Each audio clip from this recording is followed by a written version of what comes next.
Bulk drugs బాధితులను పరామర్శించేందుకు విశాఖ వెళ్లిన BCY party అధినేత పోడే రామచంద్ర యాదవ్ కు స్థానికులు ఘనస్వాగతం పలికారు.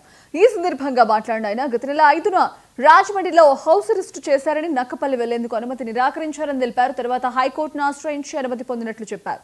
రాజయ్యపేట రైతులకు, మత్స్యకారులకు వ్యతిరేకంగా బల్క్ డ్రగ్ పార్క్ పేరుతో భూములు సేకరిస్తున్నారని, బాధితులకు తన సంపూర్ణ మద్దతిస్తున్నట్టు తెలిపారు. తనపై ఉన్న 13 కేసులు తప్పుడు కేసులేనని, వాటిని చంద్రబాబు గతంలో ఖండించారని గుర్తు చేశారు.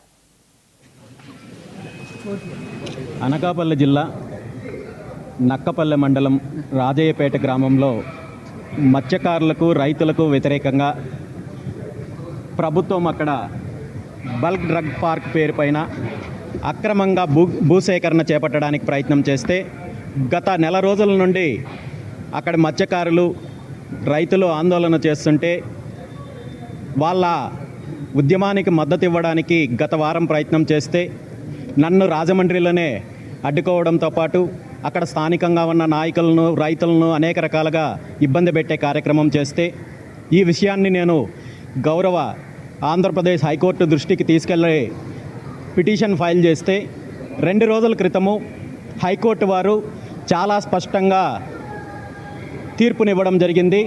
గతంలో ఏ విధంగా అయితే కరేడు పర్యటనకు నాకు అనుమతులు ఇచ్చారో అదేవిధంగా ఇక్కడ జరిగే శాంతియుత పర్యటనకు అనుమతి ఇచ్చి దానికి సంబంధించిన భద్రతా చర్యలు తీసుకోవాలని చెప్పి అనకాపల్లి జిల్లా ఎస్పీ గారికి స్పష్టమైన ఆదేశాలు ఇచ్చినప్పటికీ కూడా ఆ ఆదేశాల్లో స్పష్టంగా 10వ తేదీ ముందే మీరు ప్రొసీడింగ్స్ ఇవ్వమని చెప్పినప్పటికీ కూడా ఈరోజు మధ్యాహ్నము సుమారు 12:30 నాకు ఈ పర్మిషన్ రిజెక్ట్ చేస్తున్నామని చెప్తూ వాట్సాప్ చేయడం జరిగింది.